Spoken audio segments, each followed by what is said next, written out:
Ooh! Let us begin.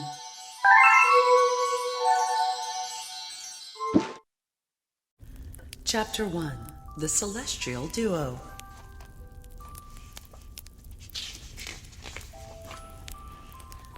Our story begins a very, very long time ago with a young girl.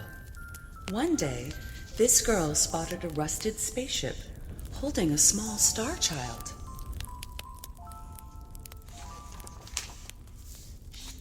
"What's your name? Are you lost?" the girl asked the star child. "I'm Luma, and I'm waiting for Mama. She's coming for me on a comet," said the star child, who had been waiting day and night. "Don't worry, I'll wait with you," the little girl promised Luma.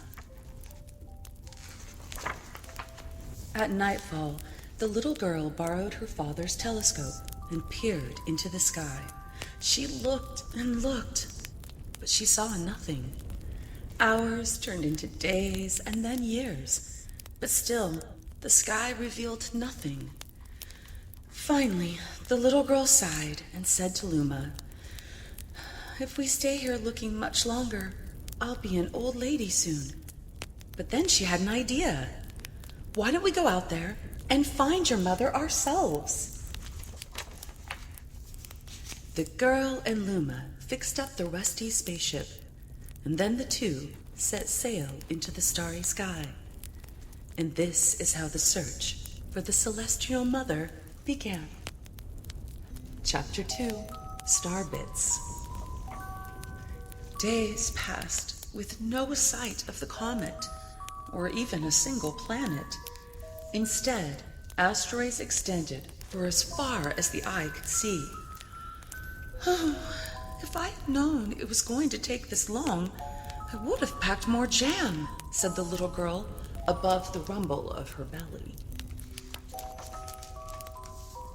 Before they left, she had packed all the essentials: telescope, butterfly net, stuffed bunny, bread, milk, jam, and apricot-flavored tea.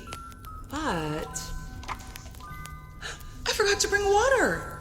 At this, Luma burst into gales of laughter, and the girl began to pout. "As long as I have my star bits, I'll be fine," said Luma. "Want some?"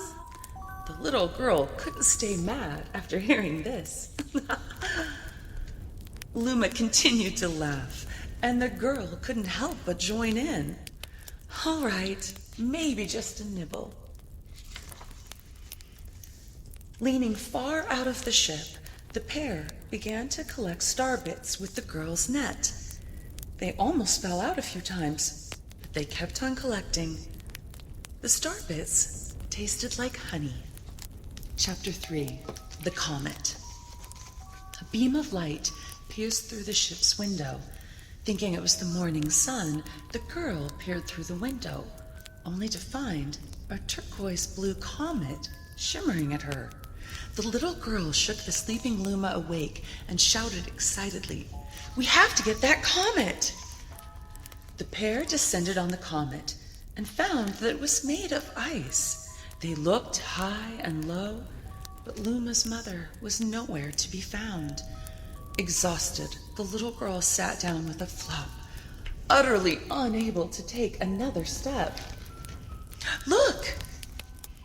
Peering down at the icy sky where Luma was pointing, the girl suddenly noticed clusters of star bits encased in the ice. "Pretty good, huh? Finding star bits is my specialty," said Luma, beaming. "There's ice here, but it's so warm. I'll bet there's water here, too." The two decided to stay on the comet for a while. Riding the turquoise comet, the pair continued their search for Luma's mother. Chapter 4. The Dream. One night, the girl dreamed about her own mother. "Where are you going?" she asked her mother's retreating back. Without turning, her mother replied, "Don't fret, dearest. I'm not going anywhere. I'm always watching over you. Like the sun in the day and the moon in the night. A wave of sadness washed over the girl. What about when it rains and I can't see the sun or the moon? Her mother thought for a moment before responding.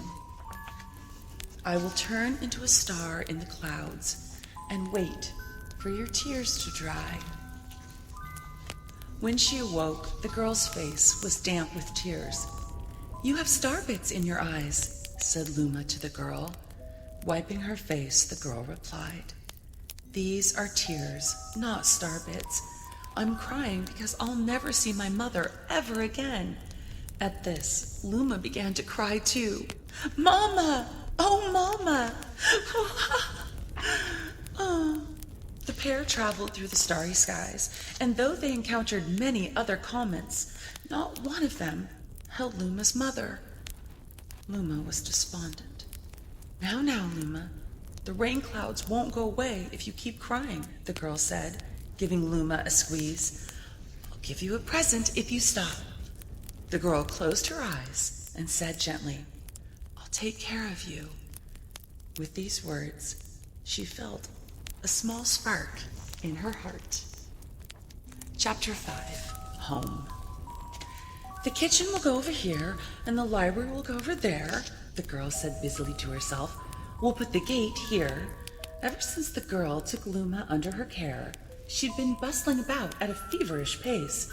It's a lot of work, but it's worth it to make a happy home.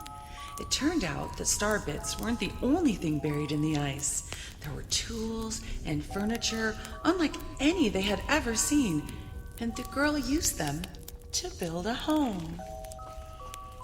Looking at the completed house, Luma remarked, Don't you think it's awfully big for just the two of us? With a library, bedroom, kitchen, fountain, and gate, it was certainly spacious. But still, something seemed to be missing. If only my father, brother, and mother were here, the girl said wistfully.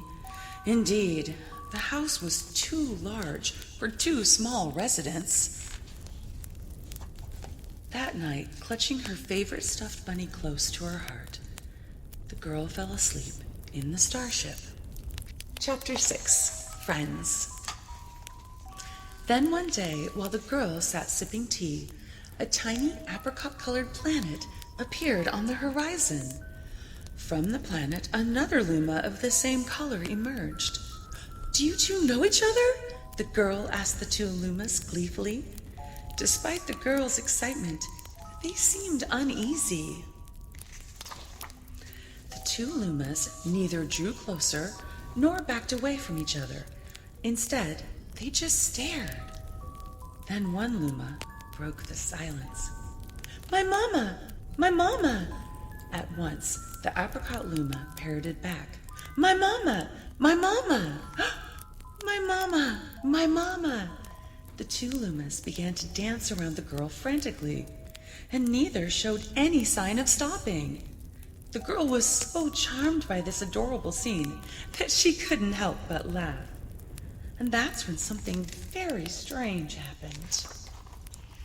Suddenly, more Lumas began to pop out from the apricot planet. They were different colors, but they all shouted the same thing. My mama! My mama! The sight of all the shouting Lumas only made the girl laugh harder. What am I going to do with all these children? The Lumas just stared blankly as she doubled over laughing. I guess we'll have to name each and every one of you. Tomorrow, once she had finished naming them all, she would begin moving all the Lumas into the new house. Chapter 7, The Telescope. After seeing their 100th comet, a sudden thought popped into the girl's head. I wonder if my home planet is still as blue as it was. That's when she remembered her father's telescope. Peeking into the telescope, a tiny blue dot floated into sight. It was smaller than a star bit. How strange! It's so far away, but it feels so close. She twisted the knob of the telescope and the blue dot grew until she could make out a grassy hill dotted with flowers. It seemed very familiar to her. Zooming even closer, a terrace on the hill came into view. I used to go stargazing there when I lived on my home planet. She remembered rubbing the sleep out of her eyes as she followed her father up that hill to look at the stars. She remembered how she and her brother would sled down that hill. She remembered having picnics with her mother on that hill on bright and windy days. And I want to go home. I want to go home right now. The girl burst into tears, and the Lumas didn't know what to do. I want to go home. I want to go back to my house on the hill. I want to see my mother. The girl was shouting now, her face wet with tears. But I know she's not there. I knew all along that she wasn't out there in the sky because she's sleeping under the tree on the hill. The girl's cries echoed through the stars, and a hush fell over the area. Chapter 8, The Wish. Though usually quite cheery, one day the girl became sad again. Luma drew close and tried to comfort her. Mama, you still have me. And don't be sad about your mama, because she's a part of you. That means she's always close by. It's like me. I love starbits because they remind me of my mama. No, the girl said, unable to stop the tears. A lonely look flickered across Luma's face, but it was soon replaced by a wide grin. I have an idea. I will transform into a comet, a soaring comet that can carry you all on this journey. Kaboom! With that, Luma, trailing bands of white, soared high into the sky, and just as quickly started to plummet back down. Kablam! The ground shook, and a bright light poured out of the crater that Luma had created. The bands of light twisted together to form a comet tail, and then Luma emerged, reborn as a comet. The girl could scarcely believe her eyes. But how? She kept asking. Our destiny as Lumas is to transform into different things, said a red Luma who had suddenly appeared. Stars, comets, planets. We can become all of these things. When I grow up, I want to become a star that makes someone special smile, said a green Luma. Blue Luma chimed in. That Luma turned into a real cutie of a comet, didn't he? All of the Lumas together said, No more crying, Mama. Thank you, said the girl in a whisper, and she pulled the Lumas close and hugged them. From that day on, starbits no longer fell from the girl's eyes. Chapter 9, Family. With its many Lumas and telescopes, the comet was quite a sight to behold. The girl and the Lumas were proud to call it home. At a welcoming party for a new Luma, the girl gathered everyone in the kitchen and said in a louder voice than usual, All right, everyone, let's make a cake sprinkled with star bits. Then it will be a star cake. The Lumas excitedly began to gather the ingredients. As she watched the Lumas scurry about, the girl smiled and thought to herself, This is my family now, and I will stay with them until they're ready to leave the nest. And when they do leave, I'll see them off with a smile, because that's what makes a mother happiest. That night, when the girl lay down to sleep, a soft light enveloped her and reminded her of the blue planet she once called home. But it would be nice to return home once every 100 years to nap in my favorite sleeping nook. The comet carrying the Lumas and the girl continues on its journey to this very day. With more family members in tow, than can be counted. It's said that the comet visits the girls' home planet once every 100 years, its proud white tail glittering in the sky. The end. That's all.